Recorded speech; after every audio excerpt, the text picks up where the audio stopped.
Yung swerte mo is naudlot. Yung swerte mo is naputol. Isa po sa kadahilanan niyan is nasendan ka po or nabugahan ka po ng inggit or evil eye. So hindi po basta-basta yan or hindi biro ang evil eye.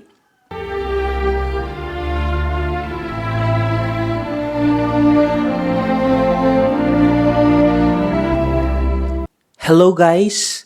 Welcome sa Manifest PH. Sa videong ito, pag-uusapan natin ang tungkol sa blockages o yung tinatawag nating kamalasan. Talamak po ito sa mga Pilipino. Sa panahon po natin ngayon, masisipag naman po tayo sa buhay, dumidiskarte naman po tayo, marangal naman po yung mga gawain po natin o yung mga trabaho po natin sa buhay. Yung iba sa atin nagninegosyo, marangal naman ang kanilang mga negosyo, pero bakit hanggang ngayon is parang mailap pa rin yung swerte? Bakit parati pa rin tayong minamalas sa buhay? At marahil yung iba po sa atin is nakaranas din po ng blessings na binigay ng ating Panginoon, pero pagdating po sa dulo is bigla itong nawala. Ano kaya yung nangyari? Bakit ganon? The number one reason is possible na nasendan ka ng evil eye or tinatawag po natin na inggit. So ganito po kasi yan. Let's say, as a human being,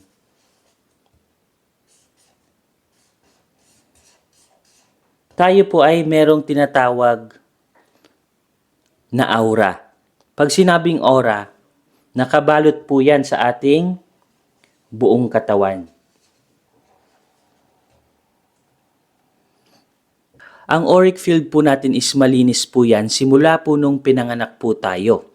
From 1 years old to 7 years old. Pero habang nagkakaedad po tayo, habang tumatanda po tayo is nababalutan na po yan ng mga negative energy. So, ang mga negative energy pong ito na po yung tinatawag po nating envy or inggit sa Tagalog. So, ang envy or inggit pong ito, nasisend po yan sa ating auric field or sa ating katawan. Lalong-lalo na kapag kayo po ay naghahanap buhay na. Let's say, nagkaroon kayo ng magandang trabaho or na-promote kayo sa inyong trabaho at na-share mo ito sa inyong mga kaibigan, kapamilya or sa inyong mga katrabaho, hindi maiwasan na nagkakaroon sila ng inggit or envy. Or marahil meron kang bagong negosyo na binuksan.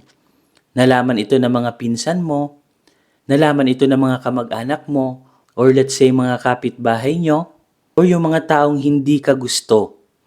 Nagsesend po ito ng negative energy dito po sa ating auric field na tinatawag.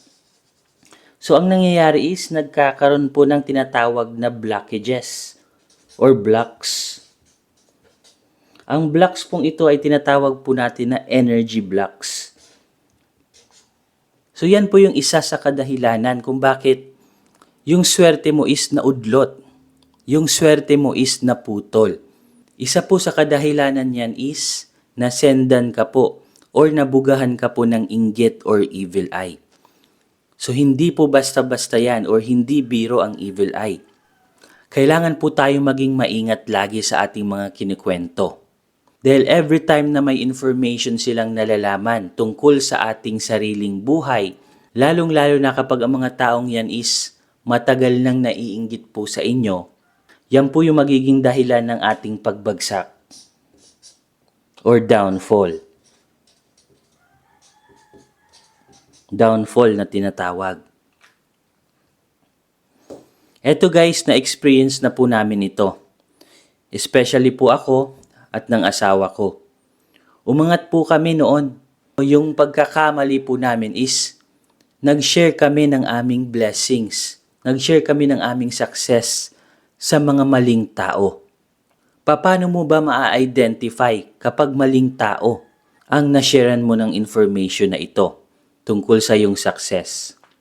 Kapag na-feel mo na naiinggit po sila or parang may contra energy sila, nagsesend na po yan ng evil eye papunta po sa inyo.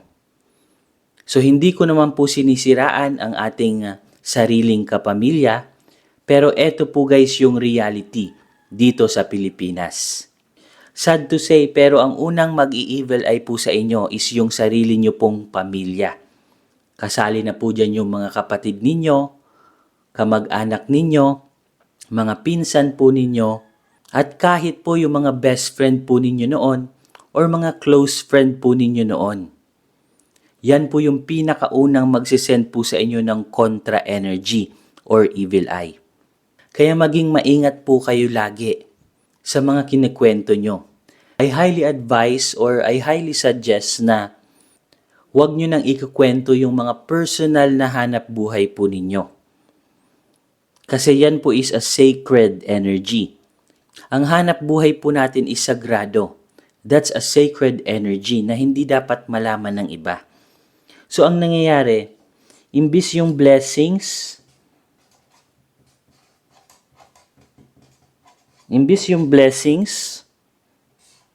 makuha natin galing sa Panginoon sa langit is hindi na po siya nakakapasok. Ang nangyayari is tumatalbog siya. Or even mapupunta siya sa ibang tao na align sa Diyos. Ang nangyayari kasi kapag nasisendan po tayo ng evil eye or inggit, nawawala po yung alignment po natin sa ating Panginoon sa langit. Dahil nga po sa tinatawag na blocks or blockages. So nabablocks po yan. Nagkakaroon po yan ng energy blocks dyan. Hindi makapasok yung blessings. Kasi maraming nainggit sa atin. At ang pinaka-sad part po nito is tayo din po mismo yung may kasalanan. Hindi po kasi natin mapigilan yung ating pagkukwento sa iba. Kailangan nating i-control yung mga kinikwento po natin sa ibang tao. Maging maingat po tayo lagi. Kasi tayo po mismo yung may kasalanan kung bakit tayo'y bumagsak. Dahil po sa sarili po nating ego or pride. So isa rin po yan sa nagpapabagsak sa atin. Ang tinatawag po natin na pride. Kailangan po nating alisin ito. Kasi minsan, tinetest lang po tayo ng ating Panginoon sa langit. Every time na sinesend or hinuhulog po sa atin yung mga blessings na yan, is meron po yung kapalit na test. Minsan kasi, tinetest po tayo ng ating Panginoon. Kung magagamit ba natin ng tama ang mga blessings na ito na binibigay niya po sa atin.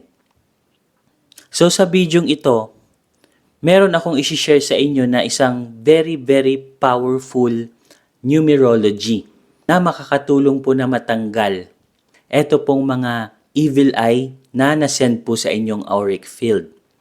So bago ko po i-share ito, disclaimer lamang po. Ang mga information na ma-share ko po sa bidyong ito, tatalab lamang po ito sa mga taong merong pong malinis na hangarin sa buhay, para lang po ito sa taong mga masisipag at madidiskarte, at align sa energy ng Panginoon. Pag sinabing align sa enerhiya ng ating Panginoon, kailangan is lagi po tayong align or lagi po tayong nananalangin sa Kanya. Kailangan po nating dumirekta sa Kanya para tumalab po ang ganitong klaseng mga remedy or solutions. So ano nga ba ang numerology ito? Ang numerology ito ay tinatawag ko po na angel numbers, kung saan connected po ang mga angel numbers na ito sa langit. Connected po ito sa energy ng langit. So isusulat nyo lamang po ito sa inyong kaliwang kamay.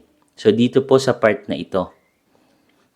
Make sure na dapat is punasan nyo po ng mabuti ito. Kasi minsan nagkakaroon po tayo ng pawis. Gagamit po kasi tayo dito ng marker. So ang isusulat nating panulat is red na marker. Ang red is a very very powerful tools bilang pangtaboy at pangtanggal ng mga negative energy. Kasali na po dyan yung mga inggit at evil eye. So ang angel number pong ito na very very powerful at based on my experience is talagang effective po talaga ito. Ito po yung numero na 333 or 333. So isusulat po natin yan dito po sa ating kaliwang kamay. At again, disclaimer lamang po, tatalab lamang po ito sa mga taong merong malinis na hangarin sa buhay. Kapag hindi po malinis ang hangarin nyo, kapag lagi po kayong iritable, lagi po kayong naninisi ng ibang tao, o lagi kayong may kaaway, hindi po tatalab ito kasi mas lalo po kayong masesenda ng maraming inggit at negative energy. Kasali na po dyan yung mga evil eye kapag lagi po kayong irritable. So, kailangan po nating i-control yung emotion po natin. Lalong-lalo na po ngayon sa social media, hindi po natin makontrol yung pagbabash po natin or nagko-comment po tayo ng mga harsh words or mga negative words sa kapwa. Iwasan na po natin yan para swertihin po tayo. At isa pa po sa nagbablock sa atin is hanggang ngayon is meron pa rin tayong galit, puot, hinanakit at sama ng loob sa ating kapwa. Kailangan na po nating tanggalin yan. Kasi yan pa po yung dahilan kung bakit hindi makapasok sa atin yung blessings. Kailangan na nating mag-forgive. Kapag nag-forgive po tayo, gagaan yung blessings. Makakapasok ulit yung blessings ng Panginoon papunta po sa atin. At possible na matanggal po itong mga money blocks na ito.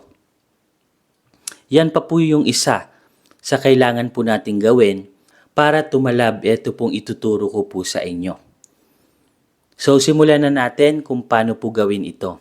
So, isusulat ko po yung numero 333 sa aking left hand dito po sa part na ito.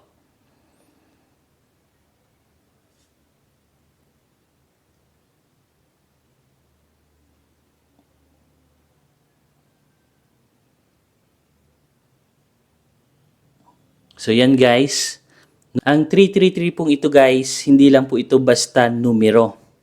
Base po sa numerology, this is a very very powerful numbers na nagtatanggal ng evil eye at inggit. So kapag nasulat nyo na po ito, dadasalan po natin ito. And then, ito pong right hand po natin is itatapat po natin siya dito po sa numbers na ito. And then hihingi po tayo ng divine blessings and divine guidance sa ating Ama sa Langit na mas lalo pa pong palakasin ito pong numerology ito para matanggal yung mga sinend po sa ating inggit at evil eye. So ipipikit po natin ang ating mga mata. Ama namin sa langit, hinihiling ko po sa inyo na palakasin niyo po ang numerology ito para matanggal na po ang lahat ng mga negative energy na nasend po sa aking katawan, especially po sa aking auric field, na galing po sa inggit at evil eye. Hinihiling ko po na makadaloy na po sa akin ang mga blessings, especially po sa aking negosyo, trabaho at career. Pinapatawad ko na rin po ang lahat ng mga nakaaway ko po, especially po yung mga taong nagkaroon po ako ng galit, hinanakit, at sama ng loob. Pinapatawad ko na po sila. At pinapatawad ko na rin po yung sarili ko na hindi na po ako mag-share ng mga personal information, especially po sa aking hanap buhay or trabaho. Inaaloy ko na po lahat sa inyo, Panginoon, sa pangalan ni Jesucristo. Amen. So, tapos na po tayo ng ating prayer ritual. So, ganun lamang po guys kasimple. But very, very powerful po talaga ito kapag ginawa nyo po ito. At meron po kayong mapapansin sa inyong katawan kapag sinulat nyo po ito. So after 24 to 48 hours, meron po kayong mapapansin na parang pangangati sa inyong katawan, especially po sa inyong skin. Kapag nangangati po ito, ang ibig sabihin lamang po nito is tumalab po yung ginawa po nating ritual. Natatanggal na po yung mga evil eye or inggit na nasend po sa ating katawan. At isa pa po sa mga signs na natatanggal na po siya is pinagpapawisan po kayo masyado. Kapag grabe po yung pawis po ninyo, ibig sabihin po niyan is natatanggal na po yung mga negative energy at evil eye na yan. At ang pinakalas na sign is nagkakaroon ng pananakit ng ulo or parang nahihilo kayo, sumasakit yung ulo po ninyo. Isa po yan guys sa mga sign. So good sign po yan kasi natatanggal na po yung evil eye sa ating katawan. So kapag sumakit po yung ulo po ninyo, uminom lamang po kayo ng tubig. And mag-breathing exercise po kayo. So mag-inhale and exhale lang po kayo ng 11 times. Inhale, exhale, 11 times po. At unti-unti pong matatanggal yung sakit ng ulo po ninyo. So yan po yung mga sign na tumalab yung ginawa po natin. So again guys, tatalab lamang po ito sa mga taong meron pong malinis na hangarin sa buhay. In short, malinis po yung budhi po natin. Kapag meron po tayong masamang hangarin sa ating buhay, sa ating kapwa, gumagawa pa rin po tayo ng masama sa ating kapwa, or nakaka-harm pa rin po tayo, or marami pa rin po tayong nasasaktan, hindi po tatalab ito. Tatalab lamang po ito kapag meron kang malinis na hangarin at connected ka sa alignment ng ating Panginoon sa langit. Kapag connected po kasi tayo sa ating Panginoon sa langit,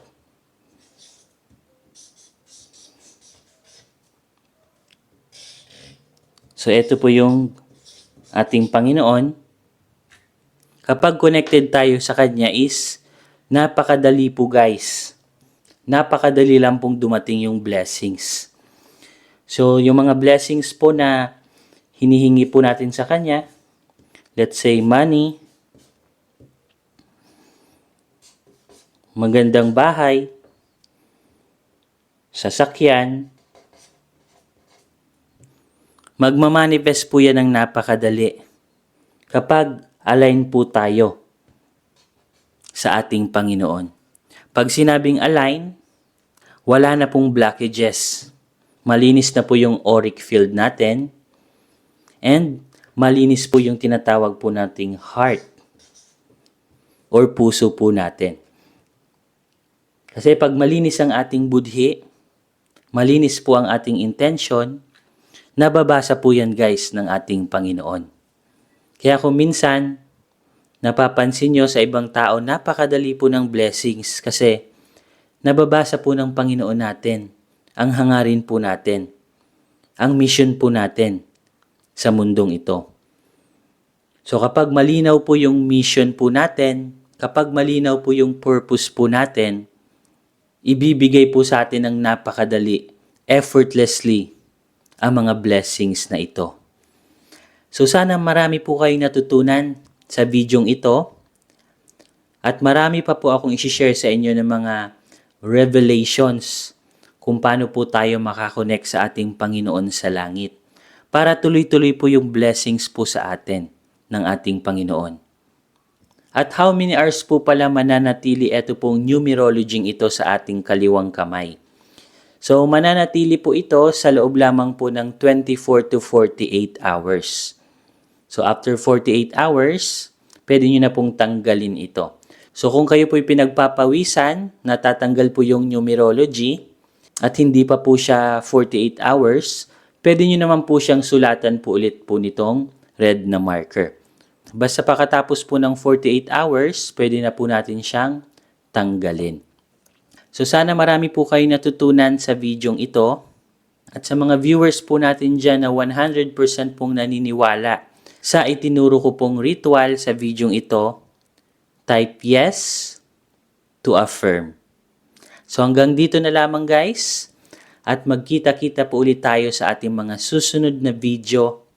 Maraming salamat po.